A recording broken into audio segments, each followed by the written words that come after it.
Alors, avec vous, Assad Mujib Saheb, bon, vous êtes un connu de la MTA parce que Assad Mujib Saheb intervient avec moi également sur Horizon d'Islam. On écoute régulièrement vos analyses qui sont très intéressantes. Assad Mujib Saheb, peut-être qu'on va parler de choses pas très joyeuses avec vous avant d'évoquer la Jalsa. La Belgique que vous représentez a traversé une période très difficile avec les attentats. Quelle a été la réponse de la Jamaat là-bas ? Oui, merci Jacques Molla. Effectivement, nous avons passé une période très difficile et malheureuse aussi, parce que voilà, nos soutiens de la Belgique qu'ils ont souffert. La Jamaat a eu l'opportunité de représenter le nom de la Jamaat et aussi notre solidarité envers le peuple belge grâce aux médias. On a fait aussi des dons de sang parce que voilà, il fallait bien montrer que les vrais musulmans sont ceux qui sont là pour offrir le sang, pour donner le sang et non pour retirer le sang. Donc ce message a été bien propagé dans les médias belges et à travers tous les moyens. Puis après cela, nous avons mené une campagne de paix aussi d'autocar. Et avec ce autocar, avec les slogans de la Jamaat, avec amour pour tous et haine pour personne, nous avons traversé le pays entier, dans presque toutes les villes, les grandes villes de Belgique. Et alhamdoulilah, ce message a été bien pris par le peuple belge. Et par la grâce d'Allah, nous avons pu bien représenter l'image réelle de l'islam en Belgique.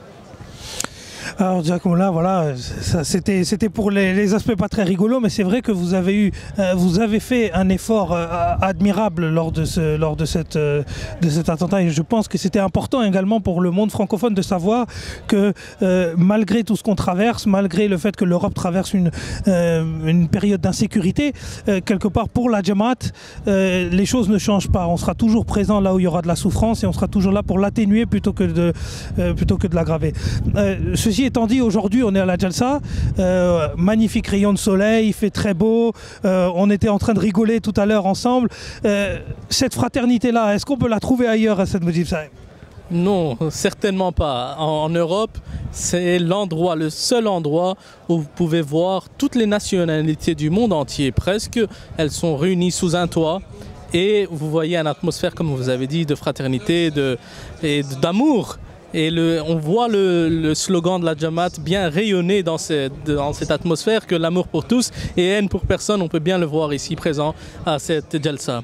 Et vous avez vu aussi qu'il y a des Africains, des Américains, des Belges, des Européens, des Français, ils sont tous réunis, on est assis sur la même table et pour un seul but, pour augmenter notre spiritualité. Nous sommes là tous pour ce but-là, pour venir voir le calife de l'islam et pour venir prier ensemble derrière lui et augmenter notre niveau spirituel et aussi notre connaissance religieuse. On est là pour ce but.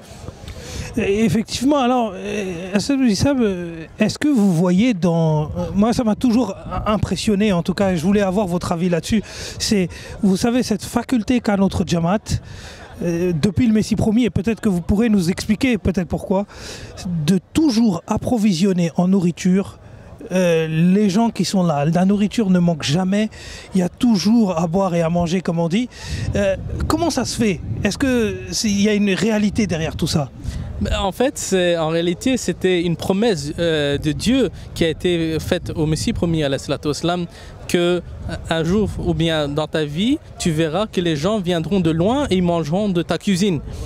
Et cette promesse a été accomplie jusqu'aujourd'hui. Et cette cuisine de Messie premier alayhi salatu wassalam est pratiquement établie dans tous les pays où la Jamaat est établie, elle existe. Et cette cuisine aujourd'hui, elle est ici aussi pour cette Jalsa.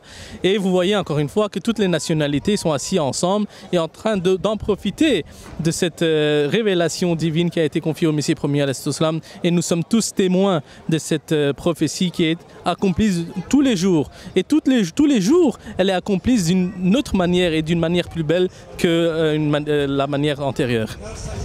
Alors on sait que demain c'est un jour crucial pour les Ahmadis qui sont ici et les non-Ahmadis qui vont faire la bête demain et qui vont faire le serment d'allégeance avec le calife. En quoi c'est important ce jour? En quoi ce J-1 et demain cette unité qui va se créer si particulière à tous les Jalsa de Grande-Bretagne est particulière? Moi je dis toujours qu'en fait demain Nous étions venus ici à la Jalsa, les batteries déchargées.